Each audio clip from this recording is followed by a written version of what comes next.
I'm gonna get back to that story, Sonny. Just you listen to Boomer Great One. He's gonna tell you about how it was back in the olden days, back before fire, back when we walked uphill for everything. In fact, we didn't even have a concept of downhill because there was no downhill. Everything was uphill. We thought that was normal. We didn't even have a word for it because there was no alternative. It was uphill all the time. You just need to reach down and grab yourselves by your bootstraps and pull yourselves up, Sonny. Because when I was your age, I bought a house for $25,000. And I made that money on my paper route and bussing tables at the local cafe. And if I could do it, you can do it too. You just need to reach down and pull yourself up and just buckle up there, buckaroo. God, I hate boomers. It was long ago, and there was a handful. It wasn't common. The vast majority of the girls I dated, I never met their fathers. But in a handful of times, I did. I just want to punch them in their face. Not the daughters, the fathers. Not all. There were some good men that I met, but there are at least three that came to mind. Here I am. I'm starving. I'm hungry. I'm tired. And I pull up, not necessarily to the nicest suburb, but, they got a house and daddy's little princess is living with, she ain't paying rent. I'm living in a fucking 1-bedroom basement. Like I got a room and we're sharing with everybody else. I pay my own car insurance. I bought my own shitty car.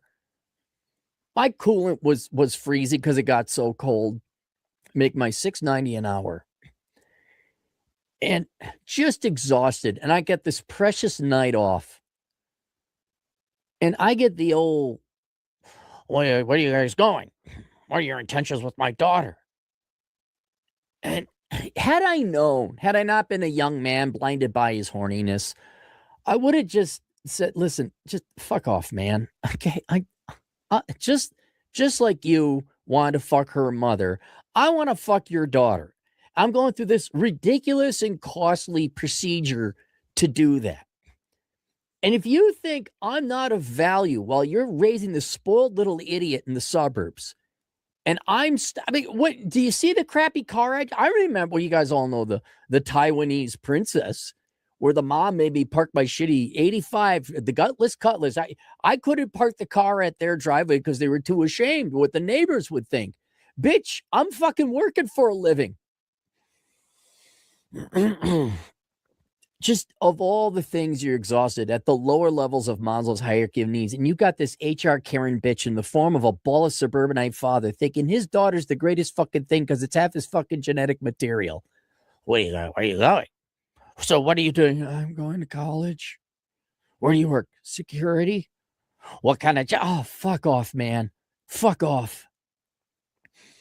Probably some of these guys are dead by now, but man, had I known, I intuitively knew, because the lack of resources and time, and you're too tired to give a shit. Well, my mom doesn't like me. Fuck you. I don't care. I don't care. We're having a conversation on Rule Zero. I was on it this past weekend. I forgot what the overall topic was. We were talking about punctuality. And as time has gone on, old man Rollo, with his background in psychology and evolutionary psych, he was talking about how he actually believed that men and women perceive time differently.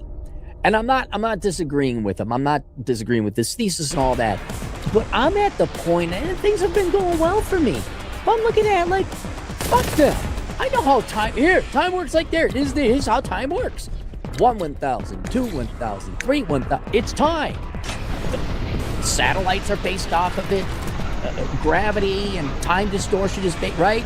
Trains are based off of it. But just how much men in society bend over backwards for women. I'm not saying he is, but the idea, well, you see, women perceive time. Why are women always late? I had kind of a joke half theory that I think women think they're going to live forever because they're in no rush, right? They got nowhere to be. Somebody's going to bail them out. As long as they're good looking, someone will bail them out. I've seen it happen. Where was it? Not so long. Like they were at the bar down there with a friend of mine, and him and his other buddy, they were down there. The guy was supposed to have a date, and she stood him up. So we ended up hanging out. She came two hours later. And I'm thinking, okay, men allow women to be late. I like my kids. They think they're immortal. They're going to live forever. So what's time to them? Until they're done. Wait, my God. Couldn't you so much more close the age gap? No, time is time. I don't care what goes on in the little brain. No, time is time. I've known women be on time. Molyneux, Stephen Molyneux, you should all listen to him. He made the point that his mom, who was a horrible person, always be late, always treat the kids like shit, always treat other people like shit, unless it was authority. If it was the cops, she'd be on time. If there was a court case or you had to show up on court on, she'd be on time. If there was a job interview, she'd be on time. And she'd treat people with respect. The people who act bipolar around you, but also get their shit together real quick when there's an officer nearby, they're all faking it. People choose to be on time. But I made the point. I said, look, whether the woman is late, right? You remember the Ben Affleck video where he's waiting for Jennifer Lopez to get the fuck in the car, and women are fucking with their makeup in the car, and everyone makes it, girls, wait till you pull up to the place to grab their shit. Not like get in. How long does it take? No. I don't care why. There is no reason for it. Hold up to the fucking standard. And I said, there's nothing different about men and women. And when you get stood up, right, the girl's late, how do I get her to go fast? Or like get stood up, right, that's the ultimate late, that's like it's perpetually late, I don't know. I said, it's not your fault. Who should have trained these women to have basic fucking etiquette and courtesy? Basic fucking manners. The person in charge of that, the fuck. That's it. That's who it was. And I think a lot of you, especially you younger guys, well, back in the analog days, there's only one person as far as you're logically concerned, and that is you. If you control you. Whatever. The girl doesn't show up. The girl not on a date. You can't figure it out. The girl's playing games and texting. You think, what do I got to do? Where did I screw up? What did I not do as good as I could? The amount, and older old-timers will testify, the amount of tailoring we would go to. Oh, maybe I didn't wear the right cologne. Fuck the cologne. It's not the cologne. Just tailing to them every minute detail to see what you could do. One of the biggest epiphanies of the red pill is that women are sovereign human beings as well. They have responsibilities, and by math, they're half the formula. If they don't want to go out with you, you're not going to go out. They do all this acrobats and the games and smoke screens, but at the end of the day, I mean, if anything, the red pill should have liberated you boys from getting into that hell of, maybe I got the wrong cufflinks or some shit like that. She just doesn't want to go out, and you move on with your life. You're not stressed out about it. It's a nightmare. This is a nightmare. What we don't talk a lot about is who the fuck raised them. And in the olden days, now even the moms, partly responsible as well. That's not appropriate. That's not right. You shouldn't do that. But the fun, it ends. The buck stops with the dad. Because the dad is the stick and the mom is the carrot, generally speaking. Oh, your mom will whoop your ass, though, if you got out of line. Those are good moms. And I'll show you the difference. My mom couldn't believe how many times girls were standing me up. And it wasn't me. It wasn't me. Sorry, you can't get, well, maybe there's something wrong with you. That shit ended in the 90s. We have the internet now. We realize we got the online dating data. It ain't. My mom was appalled that a human would say, yes, I will be here at this time, like a scheduled date, whether it was romantic or any kind of social, any date, any obligation. She was appalled how many girls were like just not showing up. Like, I get the number, right? That was the most confusing thing. I got the number. Hey, you wanna? And just get stood up.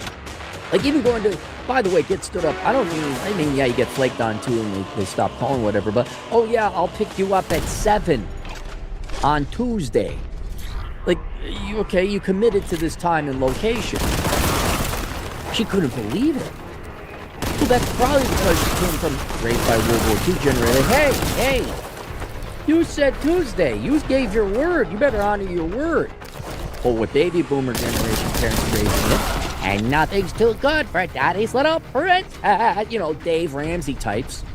Oh, you have a vagina? You're a princess. And all the non-vagina people should be your slave. Literally. Tell me I'm wrong, Dave. You could comment, but then I just summarize. I mean, you say it in many more words, but then men are slaves, women are princesses. Now, you serfs get to work and pay for her shit, right? No? Tell me where I'm wrong, David. There's this huge other third thing, and that is the dads. An American, as you know, I've been talking about this a lot. American parents shit for 4 generations now. 3. It's been absolute shit. Because the person who should have trained that girl who whatever was late, stood you up, acting like a fool, was the dad. The dad should have been there with discipline and standards. The first man in her life. Hey, you know, and for the boys too, by the way. I'm not letting boys off the hook either. Like, you boy, you pothead, I'm not going to show up on time. I get your demoralization. I get your lack of motivation to participate. So I get it. I get a joke, BPT, BPT, you know, I'm like, I don't give a shit. That's why maybe black people are poor? BPT, what, tardiness is a virtue now? Not that black people have monopoly on tardiness. Go to any Wyoming contractor, any South Dakota contractor. They'll put up a competition for tardiness. You want to have the tardiness Olympics? I'll field some candidates.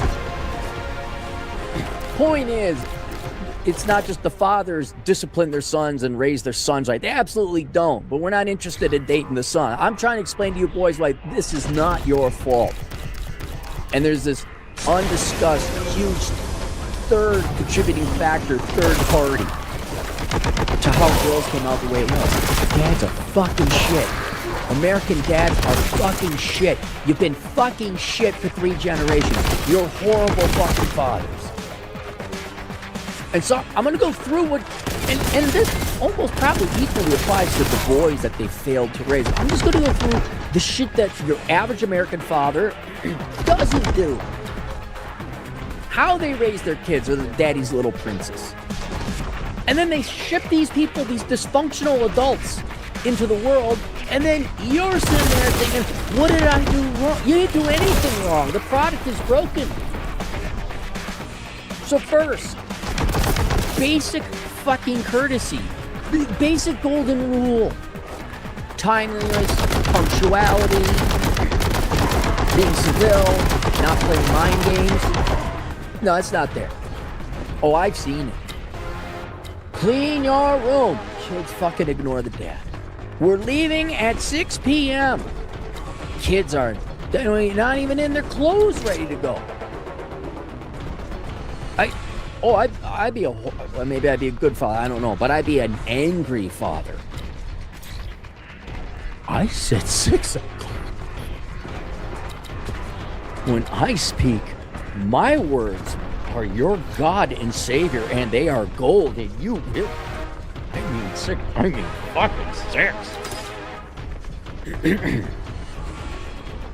But I've seen kids just blow right past their dads. Of course, you dads don't spank because you're pussies, but we're going to get to that later. And then I know a guy, dad of the century. Spank this kid a couple times. Guess what? Kid knows who's the boss. Kid obeys. Children are spectacular. We're talking honor your word, don't lie, show up on time. I don't know why we have to say don't play mind games. But dads don't instill that in their children. Certainly not American daughters. Second, no financial planning. Here's Dave Ramsey. Fathers, well, mainly because American parents themselves don't know shit about financial planning, so they can't teach what they don't know. But they're just sending their kids out to going to dad. Now, maybe they co-sign loans, or worse, they just pay for their kids, and the kids are never full-grown adults in that way because they can't support themselves. But they don't give their kids financial training. They don't teach your kids about that. And that's why all you guys, if you're 30 and under, you still show up and they got debt. Now, Dave Ramsey's solution is very simple. Dave, anytime you want to tell me I'm wrong, Dave tells you work and pay off her student loans. You pay off her student loans for her. You literally go be a slave and pay for her debts. So she could have a nicer car than you and suck more dick than you did, though you probably didn't suck any dick in college because you're a dude. Vincent TJ had to pay the way through college somehow. So there's no financial planning. So right off the bat, now you got, tell me if I'm wrong, a lot of this is not necessarily these young ladies' fault because every corporation requires some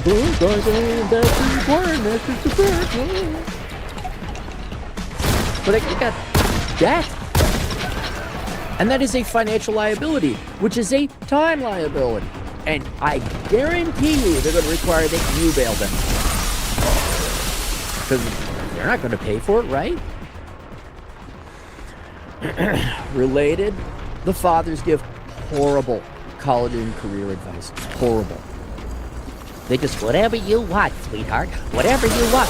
You want to do that? Okay, 15-year-olds, that's what you get to do. 15-year-olds should not be making any decisions about their careers or their education. Not that the father should be a dictator and you will become let's admit, we're not Asian parents, right? You will become a surgeon or we will disown you! Right? And you will not play Xbox, you will play a musical instrument because I want you to have no life whatsoever. I want you to be boring. Here, waste all your time learning this thing you're never going to use again in your life. I'm going to play. That's what we should do. We should help out our Asian immigrant kids, young men, young women. Secret Xbox already going on. Yeah. That's what I would do for all the Asian students out there. Your parents require you to get a musical instrument, and we do it. We have an agreement. You come in, there'll be a bunch of oboe and cello, whatever, violin. And then the parents would drop you off. And, oh, yes, Dr. Zhang, we will take care of your son and we'll teach him the violin, whatever, lame-ass instrument. Parents would leave. We hit the button. It'd be like a speakeasy. It would switch. It'd be video games in the back. There you go, kid. Have fun. And then the parents would come and pick their kids up. I hit the button and switch back. And then it'd be back to violin. And I'd all have them sitting there, whatever we're doing. And then, how's my son doing? Oh, he's great. He's great. Prodigy. Yeah, he's really good. Yeah, got top score. What? I mean, he hit the notes really well. Really well. All these kids want to learn musical, yeah. We'd be the most popular music teachers ever. Then after a while, yeah. You learn how to use the sniper rifle on Call of Duty. He's really good. He's the tank. He takes the hits. He's really good at that. We've got some good teams going on here. Anyway, going back, fathers don't give their daughters sensible career, if any advice at all, right? If there were real fathers, say, no, you're not majoring in journalism. Look at 90% of, I'm not kidding, National Center for Education Statistics. You go look it up. breakdown degree conferred by gender. 90% degrees women earn are just jokes. They're worthless. You just wasted your time. It shows me 90% of fathers don't put a foot down. Like, you're not majoring in that dumb bullshit. I mean, pay for it, you can. Why are you doing that, though? Watch. Father's obligation is to explain to the daughter so she wisely makes the right choice to major in something that is worthwhile. But you husband, you fathers can't be bothered with that. Because nothing so good, that's how it will. Besides, according to the Dave Ramsey plan, men are just supposed to work more and bail these people out. Speaking of bail, there's the constant bailout. They crash a car. They go to undergrad for work, but then they got to go get a master's degree. Just a constant bailout. Not so much financially, but, I'm depressed. Well, maybe you have a mental disorder. Like, no, you're not doing anything with your life. Go rake some yards. Go mow. Go join this thing. I knew a couple. The number of fathers who let their children get fat. You want this? You want that? Go ahead, drink. I remember one couple. They just let their daughter drink regular soda, not diet soda, and she cracked one open, drink half of it with the cans. The cans all around, half filled. How fucking lazy! And then when I say, hey, you gotta lose weight, or we're the parents, we decide what to put in you in terms of food. I'm gonna start eating healthy. Oh no. Oh, maybe you need Ozone. Oh, maybe you need a therapist. Maybe you got a thyroid condition. Oh, it could possibly be your lazy fucking parents that never told you no. That's the good thing. Never telling the children no. Never a hard spanking. Never the father with the stick. Never a hard no. And here's some pain in your ass to go with it. Do you know what it's like having an adult that's never been told no? It's like a Democrat. It's like people who think they should go and taunt armed federal agents with trucks. I guarantee you, I'd love to hear the comments below. For those of you that dated genuine suburbanite princesses, like the real rich ones. Oh my God, just a few. I rarely did I get the, the super wealthy go up, you have to hit the gate and someone lets you in. I didn't, but I did date definitely wealthy upper middle income gals. And I did have the handful go to the places where you pick them up, whatever, the sorority house or their fancy apartment building that you can never afford. They're never, take that pampered. Rich girls are horrible today, unless they made their money themselves, then that's awesome. But girls whose parents were rich, the worst people, the worst human being. Well, AI finance bros are pretty bad. Maybe not the worst human beings, but they give communist and AI and finance bros a run for their money. That the absolute last people you want to date. The last people you want to befriend. By the way, anyone who inherits money and doesn't work for her, you don't want to be with those people. They're boring people. In general, dating or not. Anyway, they've never been told no.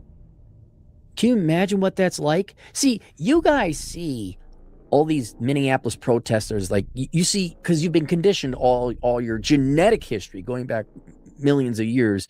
You see gray hair, you're like, that person is older and wiser. They must know more than me, because that's how it's been. And it happened to me too. I'm like, oh, they're older and they're wide. They must know. They don't know. They just happen to have gray hair. They are still adult children. All the bankers I worked with, what do you think they were? They were adult children. They were never told no. They thought that they could finance their way, bro. Leverage synergies, bro. We'll turn it around, bro. Get my sales commission, bro. Volume, bro. All the adults protesting, the older ones, the ones with the gray hair, particularly in Minneapolis or whatever, they're protesting on a bridge, something like that. No one's told them no. You got a generation, the baby boomers, basically never told no in their life, who are now like standing on a bridge, a lot of them, and not all of them, of course. What's that like? being a petulant adult little spoiled brat child your entire fucking life. Working for nonprofits, getting government grants, living off the dole, and in your final days, you're protesting on a bridge for whatever reason. You can't form a relationship with that. By the way, you're not going to have them showing up on time or being responsible. All kind of related. No, you young kids are not taught self-reliance. No one's taught self-reliance. Again, because the vast majority of American parents today are not self-reliant. They're in debt. They either took money from the bank that wasn't theirs, taxpayers' money, a combination of all of the above. They filed for bankruptcy. They are net parasites. They needed other people to sacrifice their time to work up the money to give it to them either through borrowing or taxes and not be paid back. My generation, they still got student loan debt. Go look up who holds student loan debt. I think Gen X is still the largest holder. Now, a lot of this because it grew by compound interest, and also a lot of us got master's degrees. But we're the smaller of the generations. You got 50-year-olds who still have student loan debt from the fucking 90s. And these are the people giving you advice, by the way. These are your parents. Americans don't know financial or self-reliance. They cannot teach it to their children. They don't know it. They really don't. And for Gen Z men, does anyone come up there to powder your ass with baby powder and parental money? Like, you got to do this on your own. And now you got essentially what at the end of the day is an adult child asking you for money. May not ask you for money, but it's implied you're going to give them money or bail them out. They don't know how to be on time. Their job is a joke. The degree is worse. They're in debt. Oh, and by the way, the whole point in dating, at least ostensibly, is for you guys to form a family and have children. Oh, good. More mouths to feed. A tremendous responsibility like having a child. This person can't support themselves, let alone be on time. You think they're going to be a mother and a wife? Think you're going to keep a home, let alone work a job? And more modernly, these fathers do not protect their daughters from outside influences, specifically all these fake values they're given in school. And that's the main one. You got to protect your daughter from the bullshit. And you got to protect your son from the bullshit too. But Keith, the schools, they want to turn your daughters into whatever, not straight, whatever the variant of not straight sex could be, lesbian, pan, whatever. Oh, you have to have a mental disorder. The most important thing about you is being a feminist or a leftist or a socialist. In my day, they were really pushing environmentalism. Oh my God, I'm like so about environmentalism. I just want to live in a grass hut. All the girls that got convinced not to have children because they were fearing global warming, and now they've done a 180. Oh, there's a birth crisis. We don't have enough future slaves to pay for our Social Security. Right, that's a recent thing, right? All you girls were, I'm not going to have children because I care about the environment. Where's the dads? Where's the fucking dads? Now you got little kids thinking whatever, they got bipolar or they got autism or these overdiagnosed mental disorders. All these girls like, oh, I'm pansexual. Dude, I had a daughter come up, or a son. Dad, I think I'm the gays. I'd be like, you're 11. What? I'm like, what, have you hit puberty? We'd have conversation. I'd actually be a dad. I say, son, do you know even what that means? I don't know. Okay, are the normies trying to make it cool? Is this like your version of we need Nike high tops, otherwise they beat you up which, by the way, my son and daughters would be homeschooled by me. But if, okay, here's what that means. Okay, which maybe 11, maybe finding out you like girls, but that's not what it means. But you're not it. That's not it. Now, talk to me when you're 14. You should have a pretty good idea whether you like guys or gals. If I'm gonna love you no matter what. But this is bullshit. This is you putting on a mask to avoid work and accomplishment. You're going to end up like the old people on the bridge protesting student loans who claim to be something they're not. You know, look at this. Look at this guy who's a guy who is straight, by the way, but he's 73, but he's dressing like a woman because he feared work that much. Do you want to be this guy? Do you want to be that guy? Okay, well, it stops here. Go rake. You know what? So you're saying you need to rake some more yards. Okay, my son might be gay, but he's going to be a wealthy, highly trained, well-skilled gay man. You're going to make lots of money. You're going to be contributing to society. Bring me to the wedding. But we're not substituting. Well, I might be an environmentalist. No, you're not. No, you're an 11-year-old boy. Go shovel some yards. Shovel some driveways. Start making some lures. I think you need to learn to weld. Wait, you said you think you're gay and you're 10? I think you need to learn how to change some tires. I think that's what I heard. Collect some cans. Recycle some aluminum. Do some siding. The dad's not there. Okay, oh, are you? Oh. And when you realize this is the factory, this is the assembly line that the girls you're dating, and ladies, the boys that you're dating, is coming out of, an assembly line where there are no fathers, there's no quality control at the end of the day. And we're just shipping out dysfunctional adult children who are mentally, well, maybe not mentally ill. They think they're mentally ill when they're not mentally ill. They're just lazy, which is worse than actually being mentally ill, because being mentally ill is like probably something that you can't really handle. It is what it is. That's a thing. You're faking the thing, which is worse than actually having the thing. And you boys are like, what did I do wrong? Nothing. The product is fucked. The product is broken. This is not your fault. It's Fathers of America's fault. And at the end of the day, here's what's happening. And this is very important because it happens to you boys too, okay? There are two things dads love more than their daughters. There are two things dads love more than their sons, than their children in general. One, dads love sex more than their children. I'm accusing 85% of you motherfucking fathers in America. 85% of you love sex more than your children. And if that's mom, you're afraid that if you tell your children no, your wife is going to cut off the sex. That's it. That's all it is. Your daughter comes up to you and says, I'm a lesbian. And if you're not, the fuck you are. I mean, unless she's like 16. Even then. Mommy gets in. Mommy also was raised by not a dad. What do you mean? Because that's exciting. Mommy can post that on the internet. Dad, I want to major in journalism. The fuck you are. How dare you get in the way of that dream? And then dad's got to make a choice. Okay. Do I tell my daughter or son the truth? Like, look, you might be, but why don't you wait until you hit puberty? And here's what it really means, by the way. Go mow some yards. Or, no, you're not majoring in business. That's a bullshit degree. If you're going to go, you're going to go into accounting or join the military, get the GI Bill. Or, so you do that, and then wifey gets pissed off and cuts off the sex. Or you say, boy, I really like sex.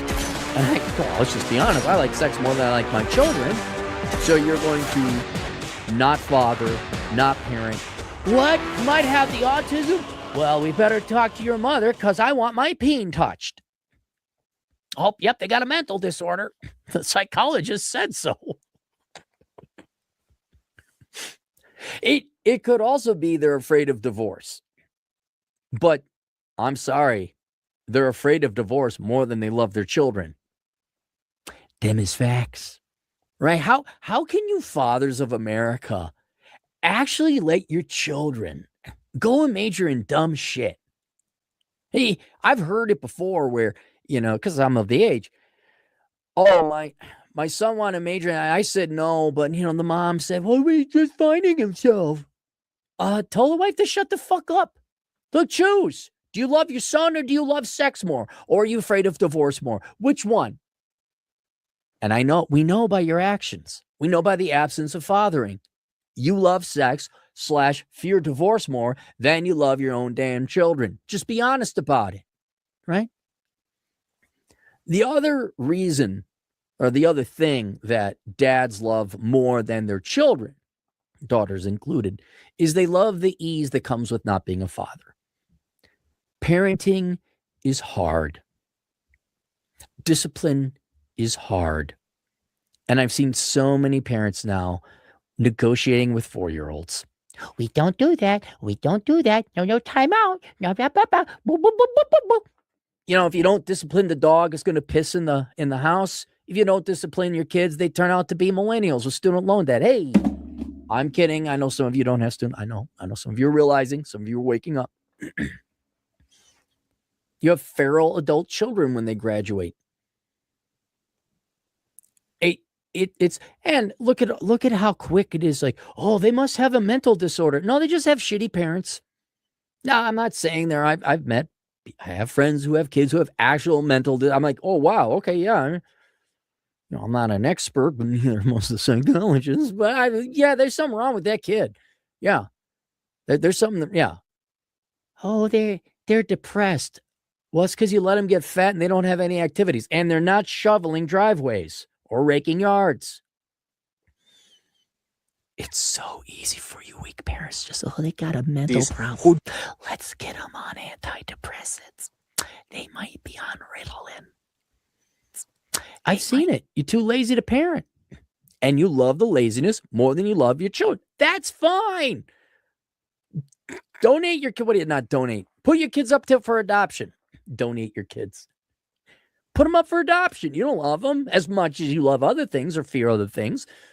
Do it. Whether you do it or not, that's up to you and your family, your moral caliber, which you have none. 85% of you American fathers have none. Go fuck yourselves.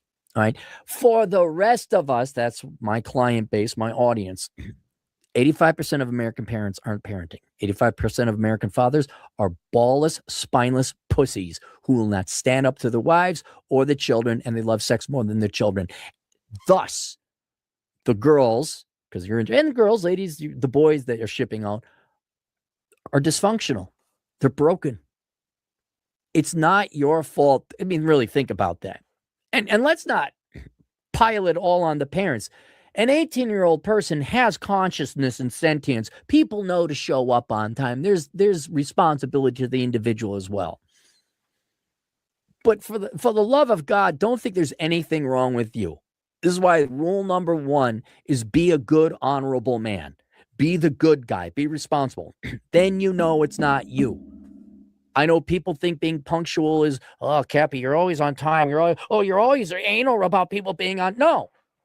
That's respect for other people. Be on time.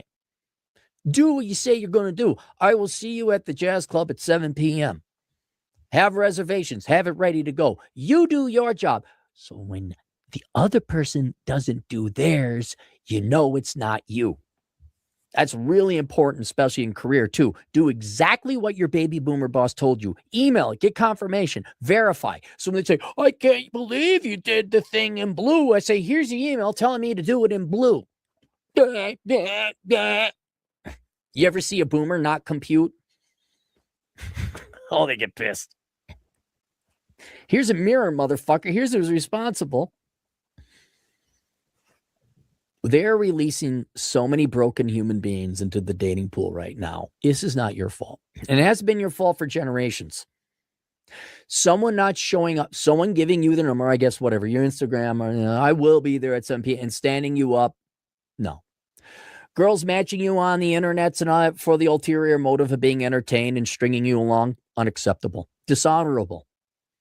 Right? If you had fathers, dating apps might work. Like, you're not going on these dates. What are you doing this? And you're matching with all these people. You're not going, no, get the fuck. You're not doing that. You're either going to go on dates with these gentlemen or you're not coming back home for Christmas. I'm not paying for your car insurance if you got time for this bullshit. Go rake some yards. That'll be the solution to everything. Raking yards and shoveling driveways. That'll be my solution to everything. This is not to absolve you of your responsibility. This is why you have to be the best you can be, because it's good for you individually. Try to get a job best you can. I know that's difficult now. Have good finances. Be self-reliant. Be a real man. Have your hobbies. Have your interests. Be honorable. Be on time. Honor your word. Very basic shit. It's boring. It's word cleavery, but it's basic. And if you do that, then you know you're not wrong. And you realize, wow, people can't show up on time. You go into her apartment and it's a fucking mess because she doesn't clean. It's not your fault. It's high time, especially young men who are always blamed for other people's mistakes. They realize who's really at fault here. Who really is the one sending broken product into the market? And as long as look, your parents they didn't raise you either. This is why I have a course called The Dad You Never Had. That's why Asshole Consulting exists, because you guys didn't have dads. I mean, yes, you had dads, but they didn't tell you anything. Well, I don't know. Well, happy life. And Dave fucking Ramsey, be a slave to win. Right? But that still doesn't absolve you of the responsibility. Well, if your dad ain't going to raise you, you got to raise you. That's why I have the course, The Dad You Never Had. Ladies, you could take it too. If you want. I know the world tells you just great the way you are. Dysfunctional, broken, mentally ill and all. But, I know. But for you guys, the sanity, you can achieve sanity. It's not your fault. Assuming you put in the effort. Fathers and parents are not raising their kids correctly. That makes dating nigh impossible. And not always, right? I don't want to be a doomer or anything like that. But this is why you ask. Oh, you live at home and you're 27. Are you saving money for like dental school or what? What's your career? What's your degree? Right? Especially the younger they are, that's a combination of their dad and them on a joint venture of how seriously they're going to take their lives, the daughter's life. And if it's like, well, she's finding herself and I went to community college 3 times and I never got my associates and I don't know, I'm working at a nail salon. And I dyed my hair a stupid fucking, here's another one. My daughter, no, whoa, you're going to have normal hair or no hair at all while you're under my house. We're shaving your head. When you're out of the house and paying yourself, you can have whatever ridiculous hair color you like, but we're shaving that all off right now and it will grow back. Meanwhile, grab a rake. We're going next door. We're going to rake some yards. Link below is the course, The Dad You Never Had, because 85% of you don't really have fathers. It's hilarious where I'll occasionally get a little bit of pushback from dads. You are not a father, neither are you. At least I had the honor and integrity not to ruin children's lives by bringing children into the world that I was never going to raise because I was too afraid of losing the puss or getting divorced. Or I'm just a lazy sack of shit and never want to discipline my kids anyway.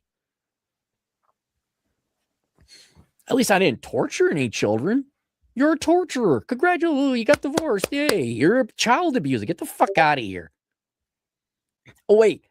Ask your wife's permission first to see what your opinion should be on this matter. That's very important because otherwise you may not get the puss.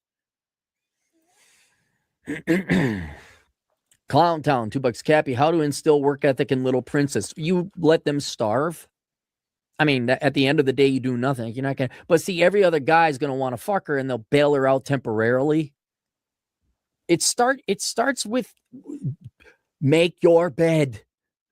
Clean your room. You know, I have my nieces. We do crayons, and they'd make me crayon drawings, and I saved every one. I put them in a folder, a little booklet. It's a big booklet. There's a lot of drawings. You know what you do after you're done with the crayons? You put them away. Oh, mommy and daddy too busy to have the kids put their shit away. It starts young. 3, hey. Is that your dish? Can you carry that to mom? Okay, bring that over to mom. Okay, you're not tall enough to do dishes yet, but we're going to do dishes. What I would do, because I had to do it myself. It's 1983. I'd collect cans. Well, I couldn't parents to give me any money. Here I am, 8 years old, dumpster diving. You can make pretty good money, 10 cents a can with something in 1983. And then once you teach these kids, hey, you can make your own money.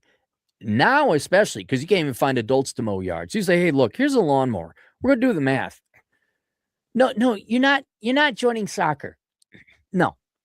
You're going to mow yards. You're going to get your exercise that way, and you're going to make some money. And then I'd see, okay, how much you think you should charge them? Once you show them that they can control how much money they make, it's just there's no competition now. Like there was competition back in the 80s. Neighborhood kids might undercut you. I mean, no, it wasn't a lot of competition, but there was some. You go, we'll do it for $5, big old driveway. Well, okay, that's a deal. All right. Once you show them that they can make their own money, they don't need permission. Oh yeah, then I could make how much money? And I would teach them a work ethic, but I'd be like, hey, look, you could go work at McDonald's for whatever, $10 an hour, or you could go mow that guy's yard for $50 an hour, minus gas. What do you think? And I'd have little boys and little girls. I don't care, boy or girl. They're going to work. Yeah, I mean, how do you get a work ethic? You get them addicted to money. Their own money. Prince Revolver, $2. Romantic partners treat them better than God. Romantic partners treat them better than God. You mean daddy's little princesses? Yeah, I mean, if they're hot. Look, good-looking girls, especially with rich parents, don't even bother, man. Just walk away. Because they never face reality. The definition of an adult is one who faces reality and survives and claws a living out of it. Pretty girls, sorry, you never really face reality because every guy's protecting you because they want to fuck you. Prince Revolver, $5. At any one point, I wanted kids until I realized the women of my generation, millennials, are forever in competition with children. Are they? I've never gotten to that stage. Never seen really that. I'm not disagreeing with you. I just couldn't afford to keep myself alive easily. And now I'm here. And fuck that. I love kids. Don't get me wrong. I love gay. Little thing. Let's teach you how to say curse words in front of your very Christian parents. I don't want to raise them. I know what responsibility it is. I didn't just stick my dick in someone. Oh, something came out of her, I guess. Well, I don't know. Ask your mother. Oh, Daddy's too busy watching the game. Ken Rose, he says hi for $2. Hello, Ken. That's it. There you go. The Dad You Never Had. It's available on Teachable. Goes through everything your dad should have taught you. Well, maybe not everything. That's a lot. Kind of the key points your old man should have given you. Available on Teachable. Imagine me as a father. There's the course. There's the course. Yelling and screaming in anger. I'll see you guys later, Toodles.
I was lost between borders. Norwegian citizen, born in Norway, stuck in India, living on the streets, surviving, being a tourist guide, smoking on the fucking roads. Don't you think I want to get some kind of adjustment against the government when I'm 33 years old, have zero schooling, they haven't done the shit that they were supposed to do. The Finnish embassy, when they helped me out of the country, they were supposed to report me to the children's services because I was under 18. Did they do their job? No, they didn't do their job. Thanks to them, I don't have fucking nothing. I even told the Norwegian government once they came back to Norway, I have no school. Then they should have fucking done some kind of research, find out why don't I have school? What's the reason? No fucking European, at least from a fucking one of the richest countries in the world, don't have fucking schooling. There must be a reason to it. Why they don't do fucking their background check? Because they know they are in the wrong.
targets.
Stalker Doctrine in effect.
Ready.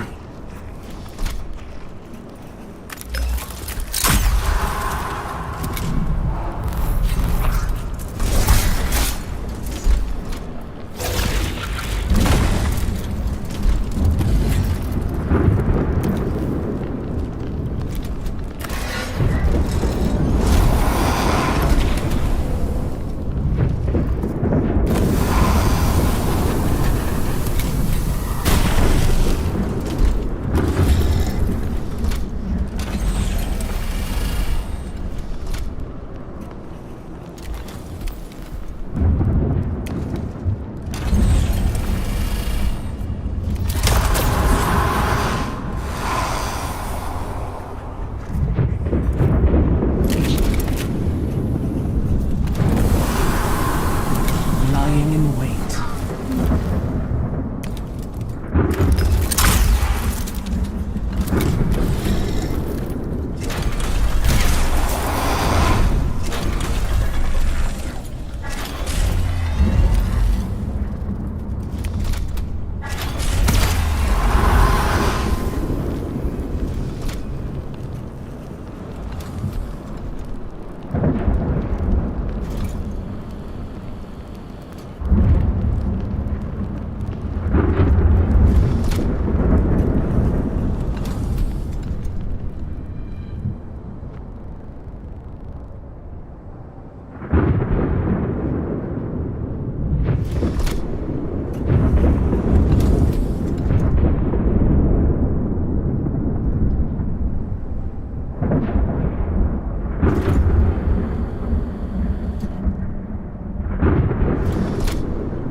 Notice me! It's so pretty. I love him. I love him. No one. No. What?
My discipline levels at the moment are 0. Antidepressants are making me depressed. I am drowning in debt. I can honestly say I will not change my values. Last 3 years, good luck finding him. My daughter is having a birthday sleepover. My son is out. I have free evening. And I'm just exhausted. I'm quite aware in what I can give, you know? So why shall I settle with these apps? I have a lot of likes and, you know, those comments. I haven't matched with anyone because I haven't swiped. Anyone?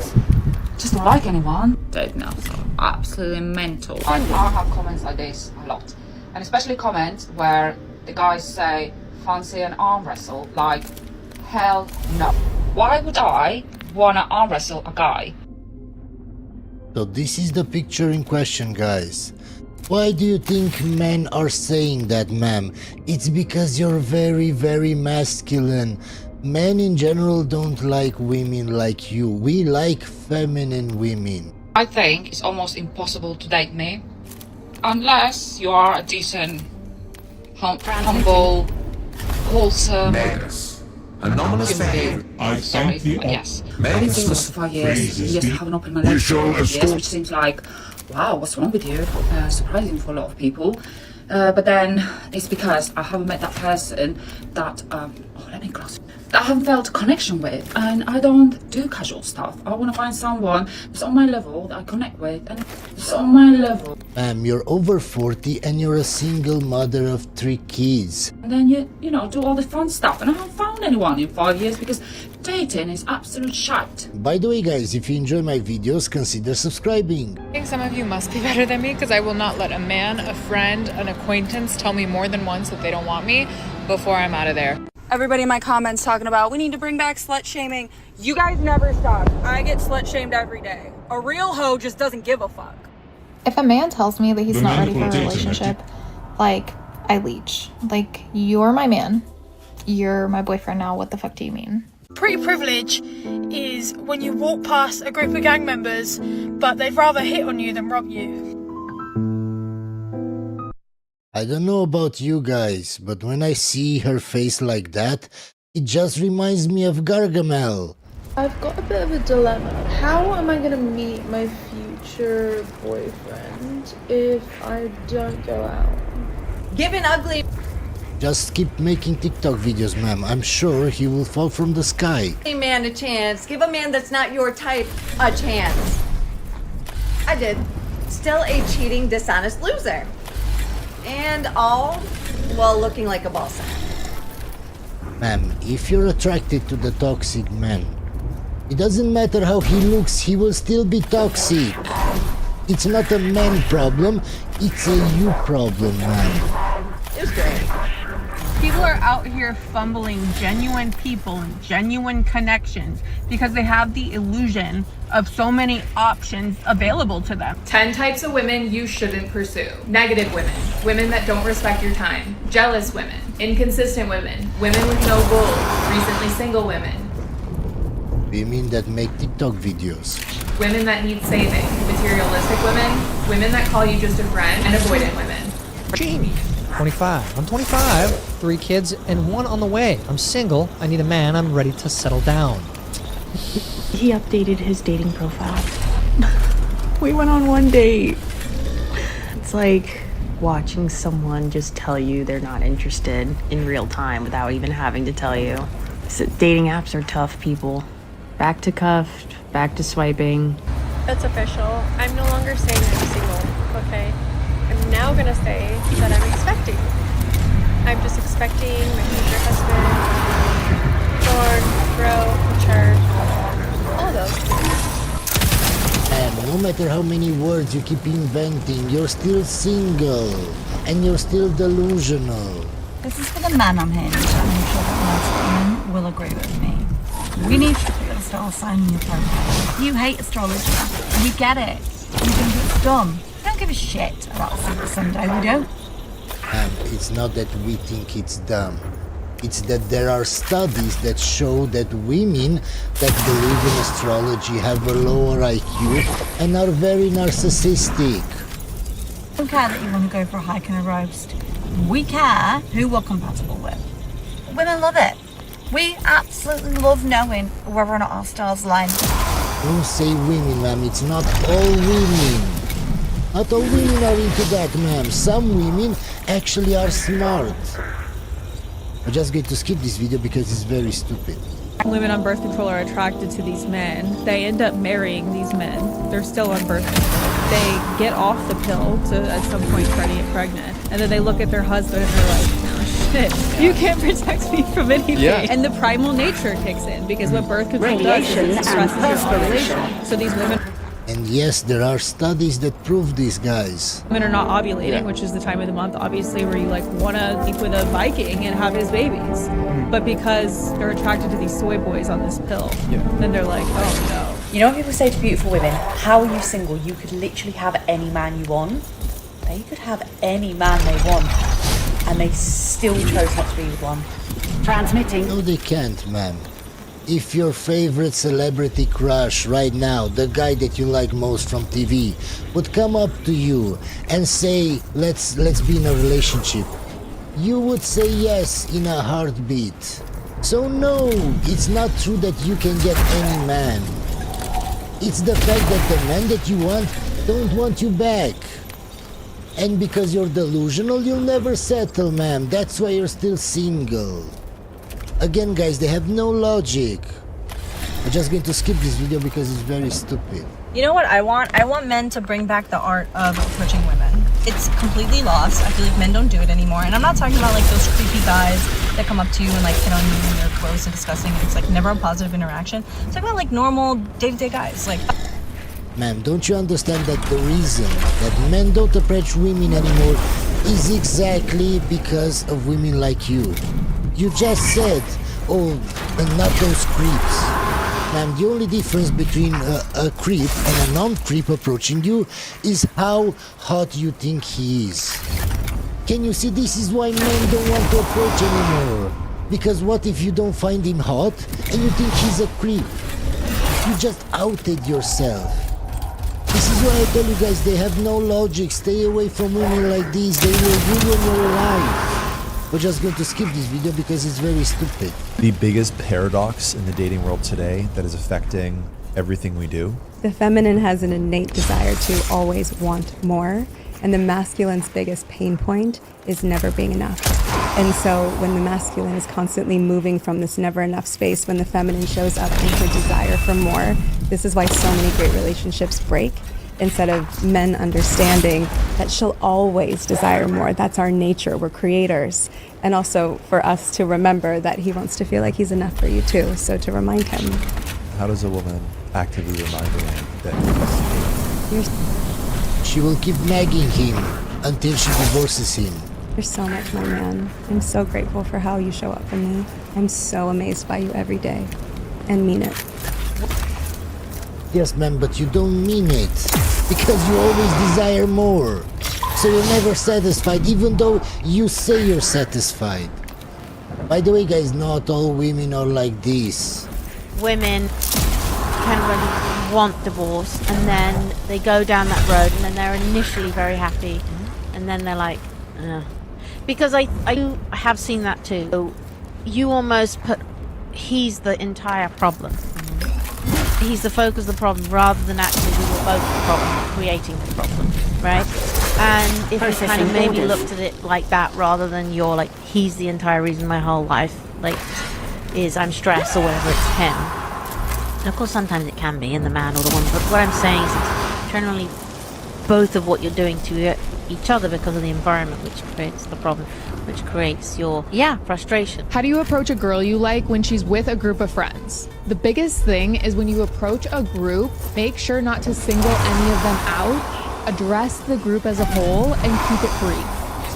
But you don't want to address the group, ma'am. You like one of the women, not all of them. Never approach a group of women because there will always be the ugly one that won't want you to talk to the prettier women because she's jealous. Men decide they want funny girls, but when they get a funny girl, they don't want a funny girl. They tell her to be quiet and don't understand it. Like, Skitari Command Doctrina I was like before you went on the date, and now it's because men lie, ma'am. Men will tell you exactly what you want to hear so they can sleep with you. But they don't actually like it when you're like that, ma'am. They don't actually like loud women like you. They will sleep with you and then tell you to be quiet because they don't actually like your personality. They just lie to you. No man in your entire life told you the truth. Apparently I am too much. Like, I went up, shh. I was like, what are you on about? I don't, I want a partner that we can have banter with, that trips me up while I'm walking, tells me I've shit myself, and have a laugh with. I don't want to be quiet. When do I look like I want to be quiet? Like, Never. I've never looked once at you and said you're a lady. I've always said you're very masculine and loud, and only a simp would want a woman like you. From the start I said that, man. I was really thinking you were a 3. Okay. That's the number that really came to me. Do you agree with that? No, I disagree. I'd put myself closer to 4.5. You gave yourself My guy, you're above average just because you're skinny. an 8 facially, and you gave me a 3. So this is the dating marketplace that men are dealing with, and she's 46, right? And she's like, look, I'm a little chubby. I'm not trying to say... I weigh 179 pounds. No way. That's a lie. Okay, well, where are you going with this? Where I'm going with it You're over 200, ma'am. is I find it interesting. Like, this is what men are dealing with, and this is one of the reasons that I asked this question, what do you rate your own looks as? Because I think a lot of women view themselves as actually more attractive than they actually are, and they're going to like zero out men who are... Just think about it, guys. They rated themselves that number, whatever number it is, with the makeup and filters and everything like that. When they have their best pictures, they look at that picture, the best picture she has, and say, oh, I'm an 8. Actually sometimes better looking than them, or who are on their league. The issue is that the men who consider you their dream woman, those men are unattractive. True. They're either universally unattractive, but they're definitely unattractive to you, and that's why you don't see them. So for any... This goes for men and women. When you hear a woman or a man say, oh my god, she's my dream girl, that woman or that guy from the start is out of your league. Because you will never say to somebody that is actually on your level, looks-wise, that he or she is your dream girl. That only happens when that man or that woman is above you in looks.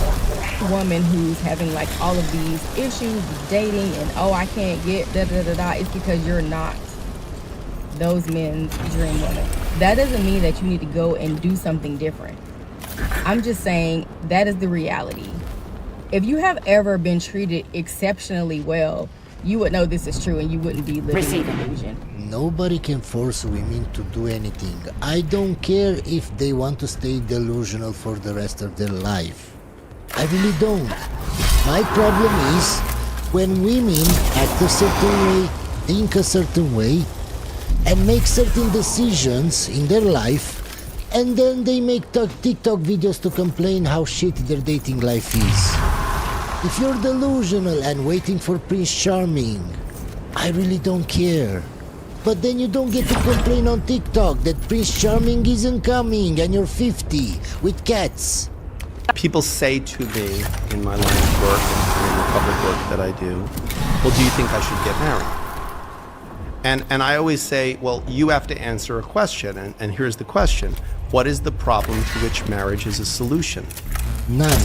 And it's shocking to me how few people have ever thought of that. Like ever... They just get married because that's what they're supposed to do. There is no reason to get married, especially in the West with all the laws being against you as a man. Ask themselves that question. People are signing on to do this thing, the most legally significant thing you're going to ever do other than die. And one of the most personally, affecting things that you're ever going to do. And you don't ask, why am I doing this? Like, what is the problem that this is supposed to solve? What is the reason why I'm doing this? If the answer is because it's just a thing you do, that's not a great answer. Like, why? What is it? Is there a problem that it solves? Is there a benefit it confers upon you? Is there risk associated with that benefit? Or are there second order effects? So I think intentionality is about, we've decided to do this. So I just saw a girl post on social media, sorry I have no voice, about how she had the best first date, but she was put off because the guy brought her flowers. And I'm thinking, wow, that's so thoughtful, that's so sweet. No, it's not, ma'am. It shows that you're a simp. What did she do to deserve those flowers? What, ma'am? Nothing, absolutely nothing. You don't know that woman. You're just going on a date to get to know her. So why would you buy flowers to a woman that you don't even know? Maybe she's an awful woman. It just shows that you're a simp, ma'am. What a great way to start this potential relationship off. And she felt like, oh, he's probably trying to love bomb me. And I'm thinking that's just called being a gentleman. Like, that No, ma'am. Being a gentleman is all about how you act. It doesn't mean that you should buy stuff for a woman. It's only about how you act. That's a chivalrous, old school gentleman. Not love bomby whatsoever. And the whole love bomby narcissist thing has gotten so out of hand to me, and I think we need to start normalizing that it's okay if guys do nice things for you, like bring. Yes, ma'am. I agree. If a woman deserves it, do whatever nice things you want. But if you give your attention, your money, or whatever to a woman that doesn't deserve it, you are a simp. What did that woman do to deserve it? Nothing. You're just going on a date to see who she is. What if she's a criminal? What if she's an awful person? Why would you buy flowers from the start without knowing that woman? It's so stupid. We're just going to skip this video because it's very stupid.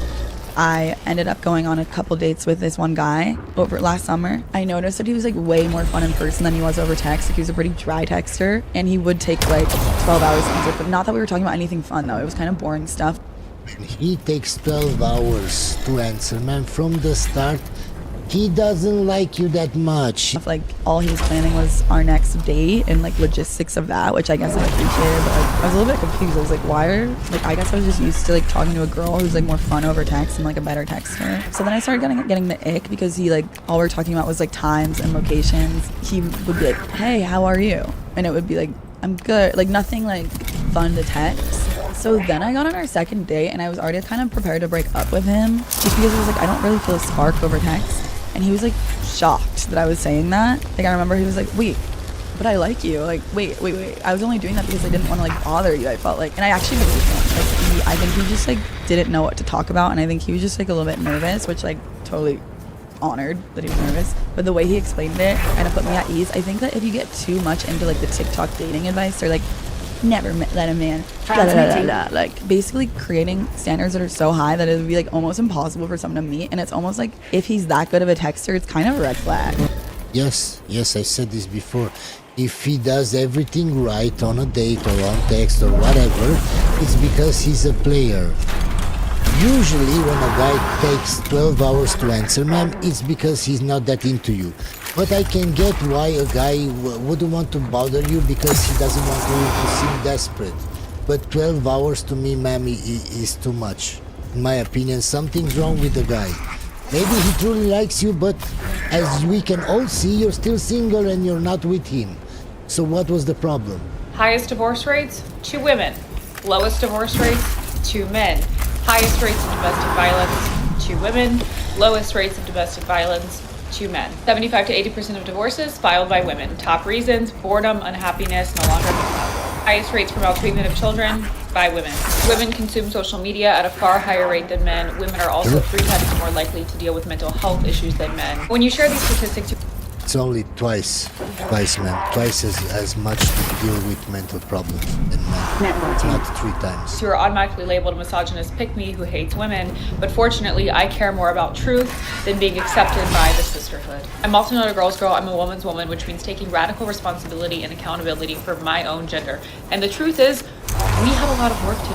But what has happened instead is not only my generation, but the generations of women before us just constantly blame and deflect everything on men. You'll hear them say, well, if the men were good, if the men were better, if the men were more masculine, then we would be better women.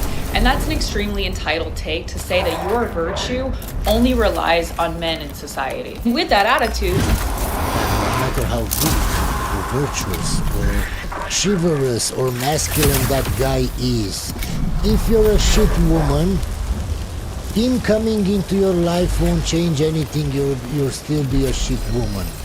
When you have shit morals, you'll still have shit morals after he comes into your life. You will just see him as a simp, ma'am. you will actually never attract the men that you claim to want in society. If you are living a debaucherous lifestyle as a woman, you cannot turn around and say, it's men's fault that I don't have anyone to marry. It's men's fault that the dating pool is messed up. No, it's your fault. The best thing that you can do in your life is just to say, everything is my fault, and start taking radical responsibility for your own life, instead of blaming and deflecting on everyone else. It's true. Hope you enjoyed this video, guys, and I'll see you on the next one.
People have changed, and I know you've noticed it too.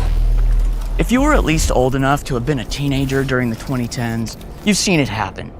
The shift in how people act, how they treat each other, how disconnected everyone feels. A lot of people say it all changed in 2020. And yeah, 2020 did speed things up. But the truth is, it started years before that. What 2020 really did was accelerate a change that was already in full swing. If you've been paying attention like I have, you've probably noticed how much worse it's gotten in just the past year. It's enough to make you fear what 2026 could bring. I've thought about this a lot, and today I'd like to break down what I think really happened and when it all really began. So when I was in high school back in the early 2010s, social media was a thing, but it was focused on helping you stay connected with your real-world social network. But even though the internet was a part of everyone's life just like it is now, the internet was more of a collective, shared experience. Whereas today, we don't have that shared cultural experience, which was something that was really prevalent in every decade before this one. And in the early 2010s at least, we still had it. You know, Charlie bit my finger, angry game reviewers, Friday, Friday, gotta get down on Friday, the annoying Orange, Fred, and who else remembers Tosh.0? It was like a 2010s version of America's Funniest Home Videos. And as the 2010s wore on, those smartphones went from being relatively uncommon for young people to own to becoming prolific. Now, one of the things that completely and utterly collapsed in the last 5 years was the existence of third spaces. Affordable places for young people to gather, eat, socialize, and meet each other. Emphasis on affordable, and I'll touch on that in a bit. But when I was a teenager, Main Street was booming. I remember walking all over Main Street, downtown, hanging out outside Safeway after school, going and meeting people at their garage, going to Burger King, to the library, to the park, going to festivals and small town fairs. Back then, people weren't buried into their phone. Like the most people would do on their phone was text a few times a day. Although I remember getting pretty annoyed at my friend who, when he started talking to girls a lot, had his face buried in his phone texting all day, every day, and was no longer present when we hung out. But socializing, meeting people, and hanging out outside of school was still a fairly easy thing to do. And social media didn't take away from that. It actually enhanced and strengthened our bonds. Now, I started college around the mid-2010s, and I can say that by around 2017, I was already noticing people becoming significantly less social. And I can attribute this change in social norms to a shift in how social media would operate. It went from being a way for us to keep connected with our friends to being a way for these companies to utilize your attention and your usership by feeding you content that they think will keep you on the app for longer. So instead of helping us maintain our real-world connections and reinforcing our pre-existing friendships, these apps were now dividing us into our own little isolated echo chambers based on our already pre-existing worldviews. And as this process went on, we had less and less in common with the people around us in real life. And because this new evolution of social media was still so fresh and new and exciting, all the young people were just completely enraptured by it and lost interest in the old way of socializing. Third spaces, they still existed in the late 2010s. We still had the opportunity and the option to go there and meet people and develop real-life relationships, but we chose not to. We didn't know what we had until it was gone. In 2020, the global crisis hit. We all know what happened. Here in California, everything was shut down for 2 years. Half the businesses in town shut down permanently. Instead of having the option to go meet your date at a coffee shop or a cafe, or go there on your own to try and meet somebody, they wanted you in and out fast. You had to wear a mask, inhibiting your ability to express yourself. You know? Me as a short guy, my face is all I have. A woman looks at me, sees how I'm 5'3.5", and immediately rejects me, especially when she can't even see what I look like.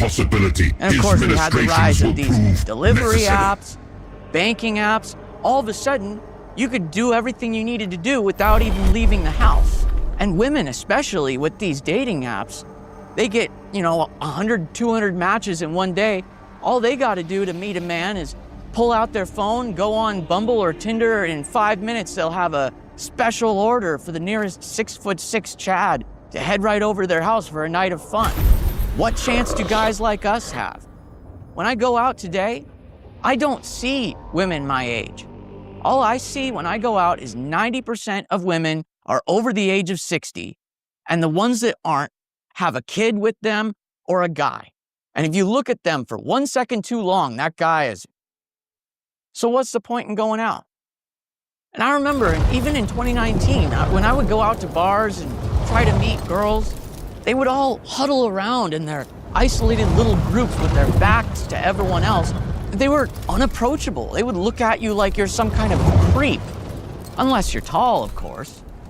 And if they weren't surrounded by friends blocking you off, they always had a guy with them. But it wasn't just the stay-at-home orders and the masking and social distancing that did away with the existence of these third spaces. Because eventually, the world did open back up again. For us here in California, it wasn't until 2022. But thanks to an extraordinarily mismanaged economy, the closure of businesses all around, the rising cost of living, the rising rates of homelessness, all these natural disasters, you had all of these homeless people flocking these third spaces to try and just find a place to exist, to hang out.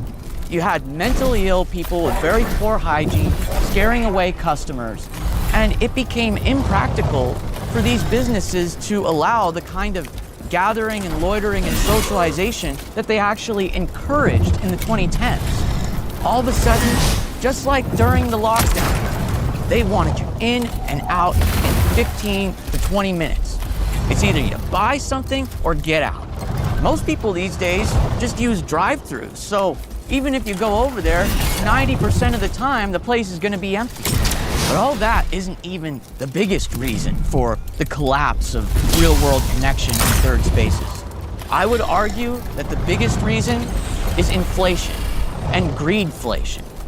Young people are worked to the bone.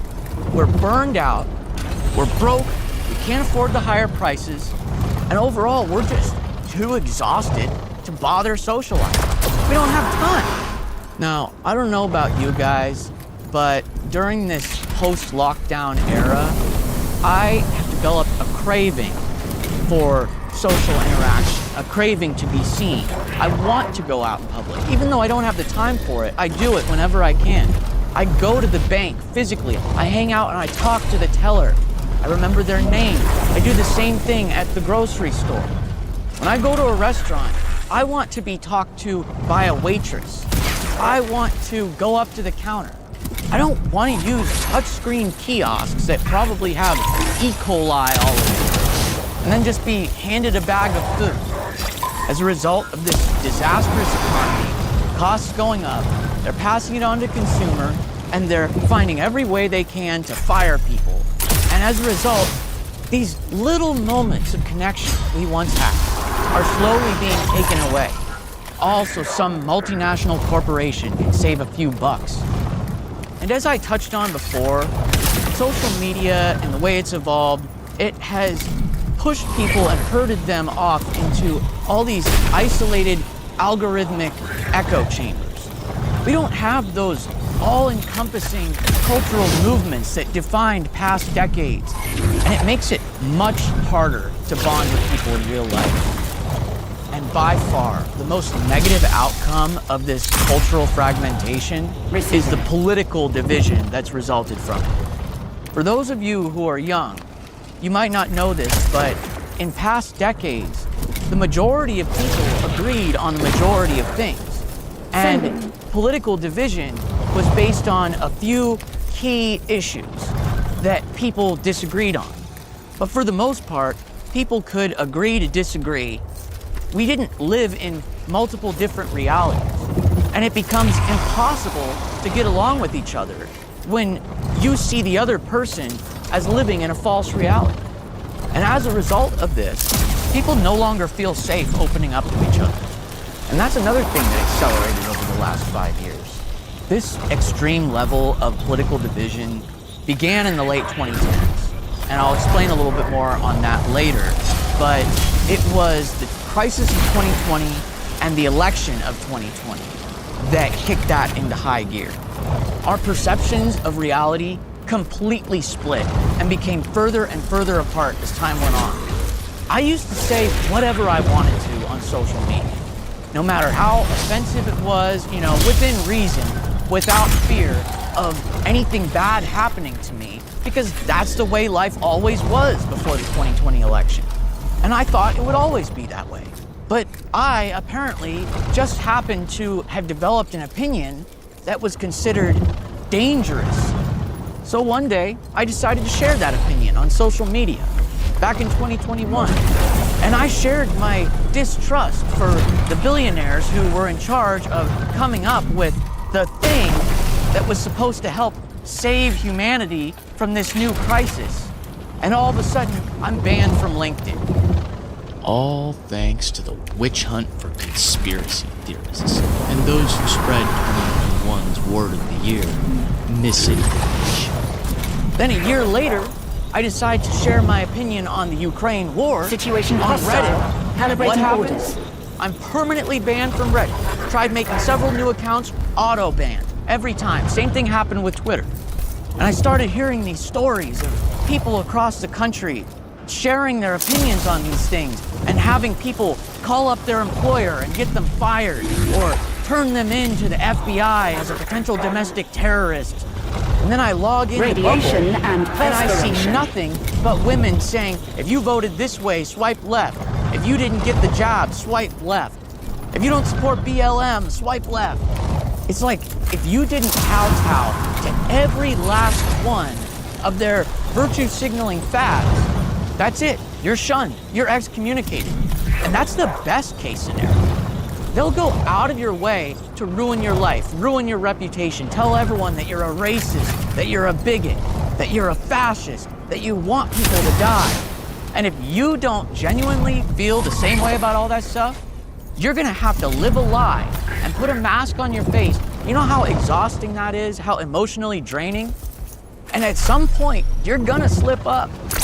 You know, let's say the newest, most fashionable crisis happens and you don't post in support. Their view is silence is violence, you're a fascist, you're a horrible Situation person, hostile. and they cut you off and Calibrating tell everyone orders. how bad you are. So as a result, we can't trust anyone anymore. So you may meet somebody that you have a lot in common with out there who can become a great friend, but you'll never know because nobody wants to show their true selves anymore. But at a certain point, all this paranoia and fear becomes exhausting and you kind of just withdraw and stop caring. And what's really ironic is a lot of these women will make exceptions if you look a certain way. Like if you are unattractive, sub-5 male, or a short guy, you have to follow every last one of their political tenets. But if a guy is 6'6", he can get away with being a homophobic, racist, redneck Republican, and they'll just make excuses for it and look past it because he's tall. That's why. So as a result of this loss in trust that we have for each other, people see each other less as human beings and more as disposable commodities. And as a result, there's an epidemic of ghosting and blocking at the first hint of any sign of discomfort or conflict in a relationship. And block means block forever. Used to be that you could make a new account and start over from scratch and have a new chance, you know? But back in the 2010s, you could still share whatever opinion you wanted for the most part without fear of being banned for being reported for wrong things. And then, silently, everything changed. And now every time you turn around, you got somebody reporting you for saying something they disagreed with, and the social media platform sides with them. And as a result, people feel unsafe opening up to each other. Now, it used to be that people could go to their elders for wisdom, for advice, but things have changed so quickly in the last 10 years, it feels like elders are almost like children now. They're completely lost in the world. They're being taken advantage of on Facebook. You know, my grandma, I have to watch over her all the time. So we, as young people, have lost one of the most valuable things, and that is the wisdom of elders. They're so out of touch. They don't even realize how difficult life has become for us. And as a result, when we fail to thrive in life, we're the ones who get blamed for it. And that drives us even further apart. Now, I touched on this earlier, but these days it feels like people are disposable to each other. And they see you as a means to an end, a resource to extract. But these days, it seems like if you don't already have an established friend group by your 20s and 30s, there is no hope for you. Now, I don't know how many of you have experienced this. I'd like to hear about it in the comments. If you've experienced trying to make new friends or trying to get a girlfriend, and you find that you're the one putting all the effort in, there's no reciprocity, no depth in the conversation or the relationship. You are the lowest level of their priority list. And if anyone else comes along, especially if we're talking about dating, they just feel totally comfortable canceling plans an hour before you're supposed to meet. Why fucking bother? And I've got a little story to share with you that is a perfect demonstration of this kind of thing. So part of what I do for my small business is I supply tinctures to this local cafe, among other shops and whatnot. And I developed this crush on this girl that worked there. You know, I'm a short guy. I like tall women. She was about 5'10". She wasn't perfect to me, but I liked her, and she was sweet, and she would hug me and stroke my back, and I thought maybe she liked me back, you know? And then one day, in 2023, she was put in charge of this fashion show event, which was a pretty big deal.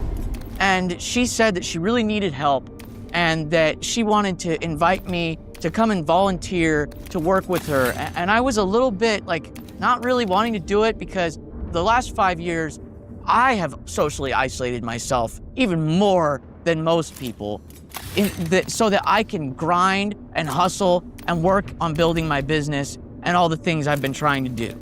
So I really would have rather stayed home. But she presented it to me like, oh, we'll be able to hang out and chill and it'll be fun and we can talk. And I was like, you know what? That doesn't sound too bad, you know?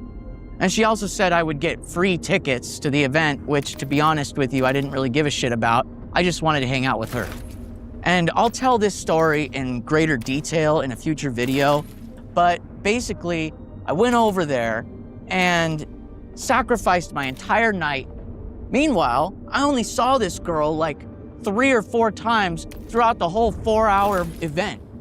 So instead of spending the time hanging out with her and socializing while working like she said it would be, here I am working my ass off by myself, talking to random men that I barely know, hauling stuff back and forth. Meanwhile, I'm seeing all these beautiful models walk around, and they were really something. And of course, the majority of these female models all had their boyfriends with them as male models. So all I was the low-class help. Meanwhile, I get to see other men getting all the attention from everyone. Hundreds of people started showing up, every single one of them a couple. And here I am, the one single man, all alone. And I started getting real depressed. So the show had an intermission, and during the intermission, I walked downstairs, and the girl who invited me saw me. And you know, she's wearing this beautiful 1920s style gown, which I had tried to compliment her on earlier, and she had actually ignored me. And she says, "Hey, Chadlett and Maxing, how are you enjoying the event?" And I was honest with her. I tell her, you know, to be honest with you, I'm pretty disappointed. I'm starting to get pretty depressed, seeing all these couples everywhere. And as I was about to tell her that I was gonna leave, before I even finished my sentence, somebody else walks by, and she turns and says, "Hey, blah, blah, blah, blah." And then they get into a conversation. She gives them a hug, and I'm just standing there like, yeah, this is why I'm leaving. And she had the gall to try and invite me to do the same thing again next year. You know, it feels like after the lockdowns ended and things opened back up, there was a sort of renaissance of everyone wanting to go out and experience living their social life again. And then, as the economy continued to crumble, prices continued to go out of control, people stopped wanting to go out to these events. And this very same economic decline that's led to the collapse of these third spaces is also the very same reason why people's dreams are being crushed left and right. People's hopes for the future, dying. It used to be that you could have a work-life balance, but in the last few years, going the extra mile has become the bare minimum. More people than ever are having to work multiple jobs or pick up side hustles. And as a result, as of 2026, more people than ever are burned out and emotionally unstable. And I'll be the first to admit that describes me. And I've talked about it in multiple videos. First, in my video about the anxiety of being a 29-year-old failure. And next, in my video about burnout. So check those out, I'll put a link in the description. But you see, in 2020, when people were sent to work from home and we were spending more time alone than ever, we were all gathering on the internet and seeing the opportunities that we had to escape the matrix, escape the 9-to-5. And there was an explosion of entrepreneurship, and I was a part of that. More young people than ever were starting small businesses. And there was this sense of hope that we might be able to escape the monotony of menial life. But unfortunately, it was all built on a lie. because people were spending money left and right due to stimulus handouts and the fact that they hadn't maxed out on their credit cards yet. Fast forward a couple of years, and cost of living has gone up so much that those side hustles were no longer a way to get ahead. It was now a basic necessity for survival. You had to work twice as long just to have the same purchasing power that we had in 2019. By 2021, 2022, there was an epidemic of quiet quitting, and I was a part of this. Everyone started realizing that the only thing that happens when you go above and beyond to try and prove yourself and get promotions and get a raise or whatever, all that does is establish that high level of intense effort as the baseline expectation from upper management.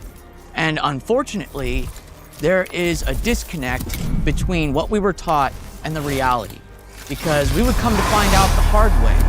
That system of our effort being proportional to our reward is a thing of the past. And once we realize that, we just want to kick back and give up. If you stand out, all it does is put a target on your back. People see you and how ambitious you are and how hard you're trying to rise through the ranks, and they see you as a threat. So when I was working from home, I started putting the bare minimum into my regular job and maximum effort into my side hustle. And by the time I was let go, I had all of this excitement and optimism about where life would take me. And a lot of other people did too. But here we are, a few years down the road, and the percentage of people that have succeeded is minuscule. These online opportunities that seemed so abundant a few years ago are drying up, and people are tired. They're exhausted. They're burned out. Because I know firsthand, and I've seen it in others too, the result of this burnout manifests in fatigue, short tempers, and emotional outbursts. Your brain no longer works the way it did before. And now, even the most basic chore or task is like sucking it all out of you. People are starting to give up. We're tired, we're exhausted, and that's why we're seeing the rise of Eldar, lay down and rot. Because to be honest with you, that's what I'd like to do. And this mass burnout epidemic in young people has bred emotional instability and withdrawal, further withdrawal. We are staying home more than ever, not just because it's too expensive, not just because we don't have time, not just out of social anxiety, but out of sheer exhaustion and bad experiences with people.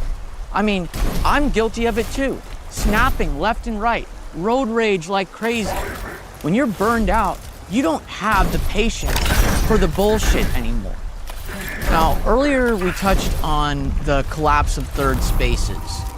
I don't know about you, but I find it awfully suspicious how much these tech companies and social media companies have benefited from all of the events that have occurred since 2020.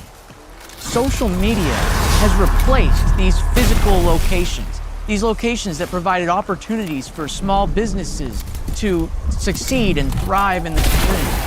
It's now all been consolidated in a series of just a few massive corporations that now control your access to these third places. And they hold all the cards. The power imbalance is unimaginable. You're completely at their mercy, and they know this. And every year they make the rules more and more strict. And as a result, we all have to live in continuous paranoia and fear that we're gonna make one wrong move and be completely isolated from the outside world. And these corporations are responsible for dividing people into 1,000 different alternate realities and views of how the world is. There is no one objective truth anymore. You know, it's funny how much people will espouse the importance of tolerance, but I have never seen people be less tolerant in my entire life, less tolerant of what actually matters, the type of diversity that actually matters, and that is the diversity of ideas. You get in one disagreement and they either block you or never talk to you again. And I've experienced this myself with people that I thought were real, that I thought were genuine and not like the rest. And I already said things since 2020 kicked into high gear, but things kicked into maximum high gear in the last year with the mass adoption of artificial intelligence. The first and most damaging to me personally comes in the form of social media companies replacing their human moderation systems with AI moderation systems. And all of a sudden, the same thing that you were able to say or talk about or post about 1 month before in 2024 got you banned in January of 2025. And it happened to me myself on Instagram. I had pictures up from years ago of tinctures that I had been selling that are perfectly legal. Following the successful execution of your objectives, strategic calculations have been Is this dramatically necessary to the revised. game? Is this pertinent information from my everyday life? I go with pink, sure, why not? Let's go say hi to Senpai. Oh, Senpai, where are you? I'm coming for you, Senpai. Don't you be afraid of me. You better not have been messing with my Senpai boobs, Mackenzie. You get out of here! He's mine! I'll murder you. I shall murder you all. Oh, he's so beautiful! Oh, look at the way the rose petals just flutter when I see him. Ah, he's so pretty. I love him. I love him. No one loves him like I love him. Ha! Whoa! Okay. Whoa. Whoa. Whoa. Whoa. Whoa. Whoa. Whoa. Whoa! Whoa! Then the deployment of the intervention. Hi-ho! Off to my blood I go! Do-do-do-do-do-do-do-do-do! Senpai! Don't notice me right now. Oh, hi, Senpai. How's broadcaster. Elimination. You would judge the mission. Skitarii losses incurred. The Skitarii also deserve. Combat That's data Legend of currently Korra. processing for That's the okay, I'm Super Saiyan. Hey guys, wanna see something cool?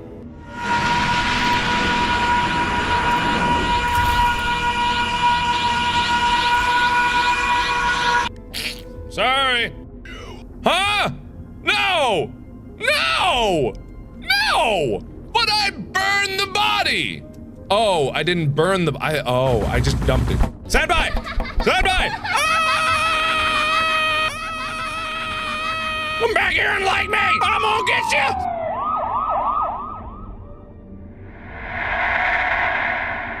Her hair would look great on my wall.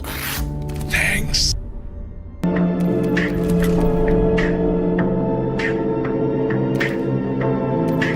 Omnisire, bless our weapons and curse our foes.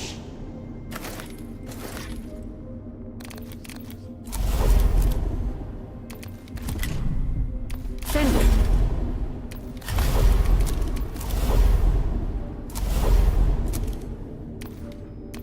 Ready.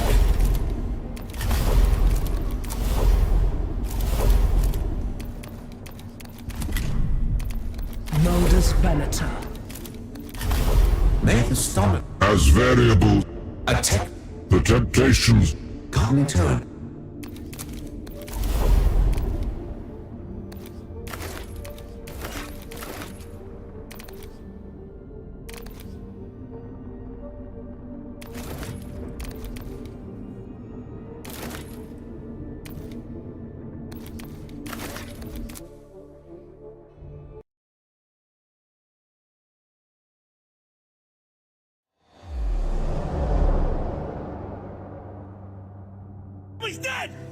Iconaris has been reported directly fighting with forward Skitarii, our fallen Skitarii.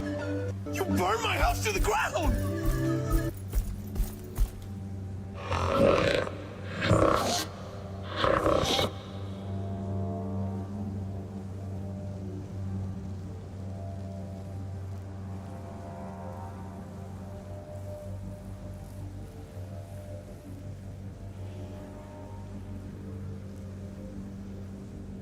These must be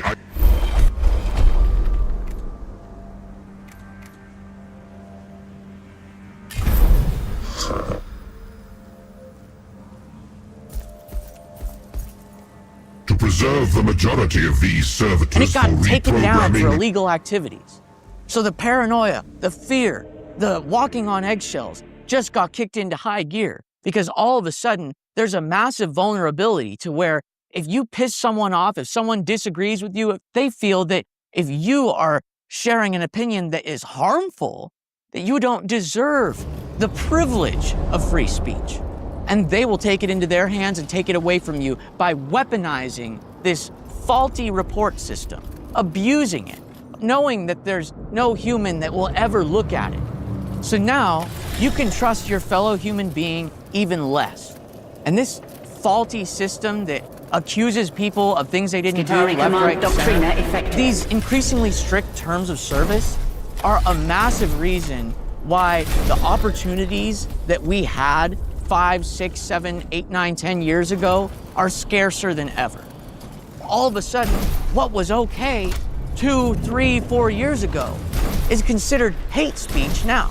Of course, it's far more extreme if you look at how edgy people were back in 2016, and I just made a video about that. I'll put that in the description as well. But because people used to have so much more freedom to post what they wanted to, you could share your worldview without worrying about getting shut down or silenced or suppressed. That's another thing that the AI revolution has propagated across the internet. You could literally follow all the rules and do everything right, but if the people who run that social media company have set the AI to suppress content that discusses that particular topic, you're fucked. And to further divide people and push us all into literal false separate realities, you see these videos of protesters or federal agents doing or saying things that literally never happened, generated by Sora AI that look almost real.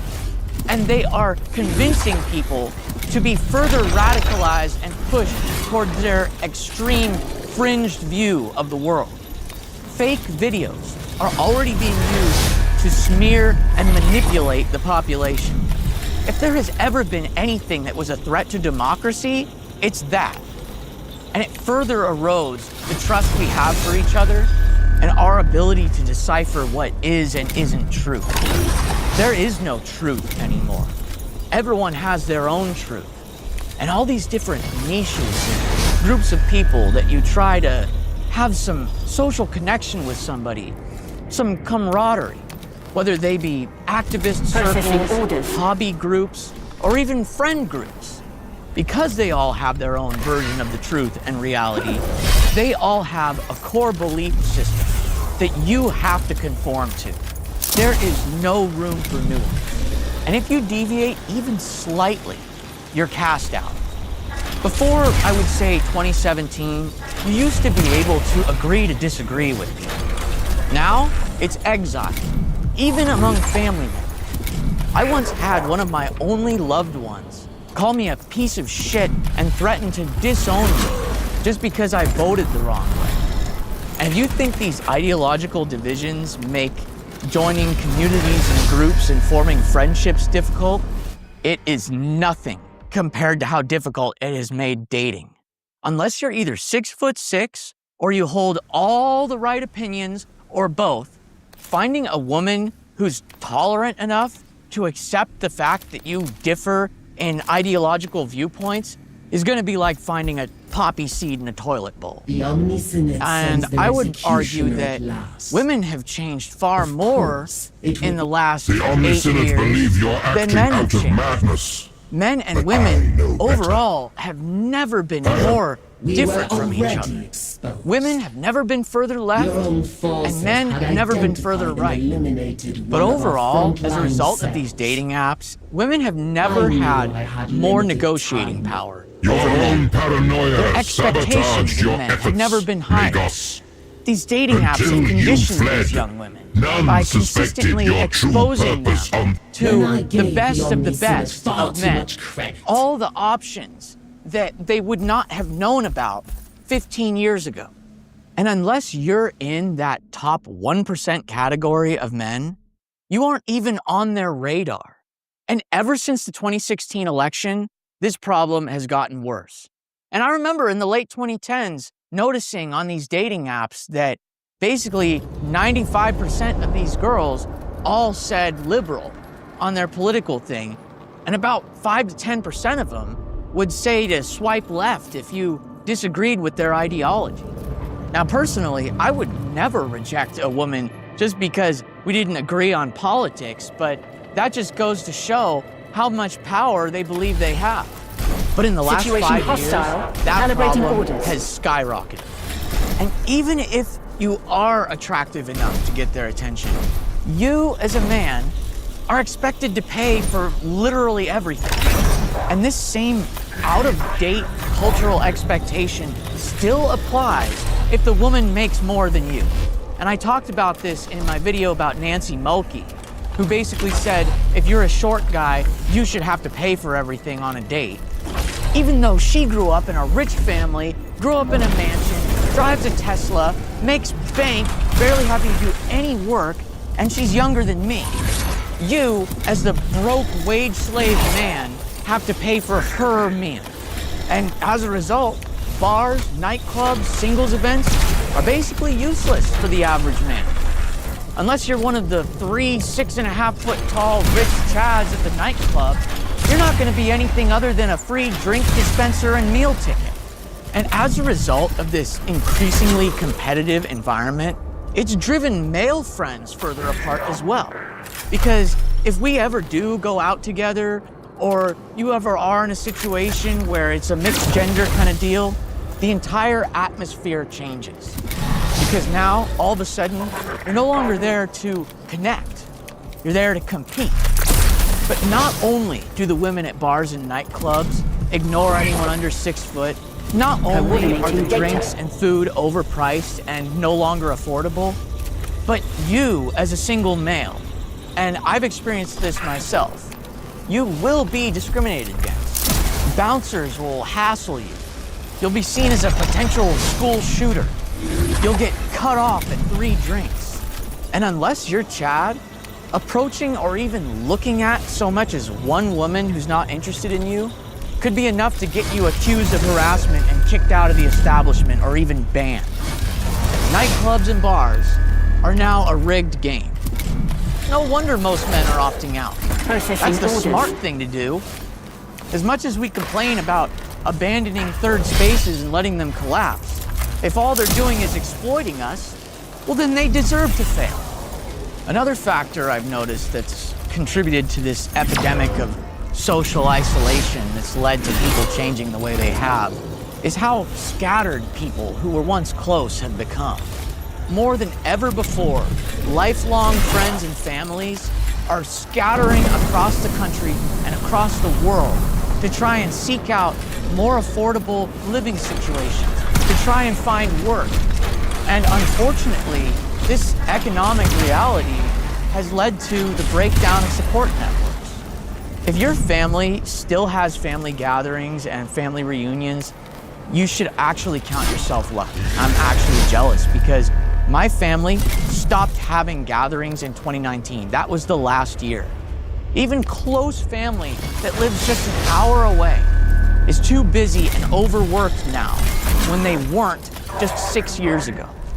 And our aging elders, our matriarchs and patriarchs, the people that used to hold our families together to keep us gathering, they're starting to die off. And there's nobody left to take their place. And this has led to people being much more isolated than they were just a few years ago, even if we're all still able to stay connected via social media. And as a result, people are lonelier than ever. Yes, people have changed. But let's look at this from the bigger picture. This change didn't start in 2020. It started gradually, about 3 years before that. And then in 2020, that change spiked and accelerated exponentially. Everyone else who's made videos talking about this topic always puts the blame on 2020. And I understand why. But the truth is, 2016 was the last free year. Because that election in the United States changed everything. It was after that that the ideological split began to accelerate. It was after that men and women started becoming more and more and more different, and the dating market started becoming completely imbalanced. It was after that free speech started to have its downfall. That corporations and the mainstream media started trying to point fingers at online communities for radicalizing people and the election of fascists. And corporations started clamping down on opinions that were no longer acceptable. Since 2017, we've been divided. Trust in our fellow human being has been replaced with fear and paranoia. And a shared culture that we could bond over was replaced by individualized, targeted content that was only recognizable among a niche group or internet community. Before 2017 and the rise of TikTok, social media went from helping you stay connected with your friends to suppressing the posts of those you follow in favor of algorithmic suggestions or advertisements. Friends have been replaced by followers. No one can handle disagreements anymore. You could risk a life-ruining hit to your reputation because someone who didn't like your opinion labeled you a racist or a fascist or some kind of creep. But look, I'm not trying to make you feel hopeless here. I just want people to know that if you've noticed the way people have changed like I have, that you're not crazy for feeling this way, and you're not alone. So subscribe to my channel for more videos like this one. And if you're interested in hearing more about 2016 and why it was the turning point of global culture and the internet, and what specifically sparked off the decline of the following years, then watch this video right here. Thanks for watching.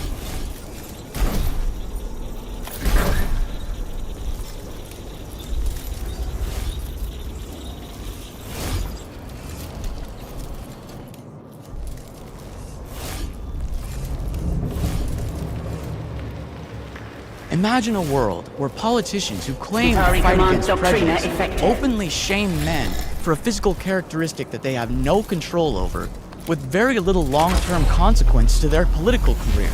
A physical characteristic that has been proven to have tangible disadvantages on every aspect of their lives. A form of prejudice which largely goes unrecognized by that very same political party, which was built around the foundation of standing up for marginalized groups.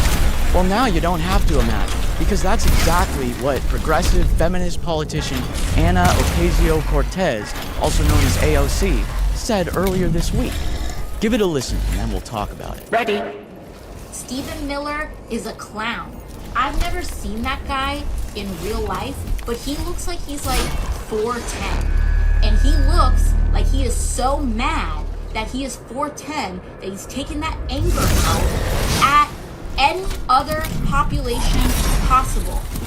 Now, my immediate and obvious reaction is, imagine if a male politician on any side of the political spectrum were to make a comment about his female opponent in a way that referenced something about her body.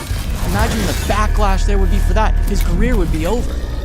Now, it's basically common knowledge at this point that the majority of young men under 35 have strayed away from the Democrat political party because our issues are not being addressed or acknowledged at all. We're just being blamed for all the problems. And I just find it hilarious that this woman, who in the midst of this effort to take back the young male vote, she goes ahead and says something that demonstrates how completely and utterly out of touch she is with the issues and insecurities that young men face. I get that the majority of women in the world, when they see a short guy, they don't see a human being, they see an object. There's been studies done on it. The part of the brain that lights up when women see a short guy or an unattractive guy is the same parts that light up when they see a piece of furniture. They don't acknowledge that they exist. So it does make sense to me that within the mind of this young, fertile female politician, she subconsciously feels that these young, short men don't actually exist to her. She only sees the tall guys as actual people, and as a result, she doesn't realize that the majority of men are under 6 feet. So yeah, that's not gonna help their case. But think about it. Why is height the only acceptable insult? If she was to reference any other unchangeable characteristic of someone's body, be it skin color, facial structure, body shape, hell, even weight is less acceptable of an insult to use against someone than height. And weight is something you have control over. I also find it interesting how it's almost always women using this height-based insult. And when I think about why height is the only acceptable body-based insult to use in this day and age, especially from women, I ask myself, could it be that it's because these women enjoy worshiping height and like seeing short men get beaten down further? I mean, it makes a lot of sense when I reference that study in past videos about how women are more attracted to bullies, and bullies just happen to beat down on small guys. So when even progressive Democrats are using height as an insult, nothing makes it clearer than that heightism is truly the last acceptable form of prejudice. And unless my videos can make it mainstream, I don't know if that is ever gonna change. That's why it's up to you guys to like, share, and comment on this video to help push it through the algorithmic suppression I've been experiencing. The world needs to hear the truth. Society has banned every other form of prejudice except this one. And it's obvious and clear that both women and men and Democrats and Republicans alike all have collectively come to the conclusion that short is bad and tall is good. And as bad as it is for anyone to do that, what's worse is the hypocrisy that comes along with when someone who labels themselves as a progressive, someone who fights for the defense of marginalized groups and disadvantaged peoples, the same people preaching equality no matter what someone looks like, still mock short men. Weight shaming, oh, that's horrible. You're a horrible person if you shame someone for their weight. But if you shame a man for his height, something that's been proven to have a negative effect on his quality of life, his feelings, every aspect about his experience in the world. Something that is such a problem that people have developed lifelong complexes and depression surrounding this whole thing. And the people that claim to fight against that are the ones pushing it. It's clear to me that this progressive crowd is really just virtue signaling. They only care about the isms that are trendy, the ones that capture the most votes. And because feminists and people of color as a whole, especially of the female variety, don't really give a shit about men's issues with height, they completely disregard, minimize, and deny the issues that we face, even though I have a piece of information here that shows it has a bigger impact on someone's life potential than any other demographic characteristic, including race. The fact is, these female progressive politicians don't see us as human beings. And as a result, they don't care about our votes because apparently we don't exist. And our problems don't exist. I would know. I'm a 5'3.5" male, and I got pushed to the point of anguish and just years and years of mental suffering until I finally just snapped, and now I'm a masochist. That's the only way I was able to cope. Other men, they're bullied and shamed for it by women and men alike to such a degree that they end up getting $100,000 cosmetic surgery that cripples them for 1 to 2 years. Now, as I've said before, this isn't a left versus right thing. Women on the right do the same thing. But the difference is they're not trying to spout equality and progressive values and fighting for marginalized groups and protecting people and raising awareness against microaggressions. So they're not the hypocrites. And there's one thing I learned about in life, and that's that the people who have the most power are the ones you can't make fun of. And I know this is counterintuitive because of what we've been told our whole lives about how minorities are underprivileged and don't have as much political power. But it's very clear to me that when you look at comedians, and you look at politicians, and you think about all those other groups, people of color, Muslims, women, fat people, people of Hebrew heritage, if you ever shame any of them for a physical characteristic of their bodies that they can't change, or let's just say women in general, make fun of their breast size or their lack of voluptuousness or something like that, your political career or comedy career is going to take a massive hit.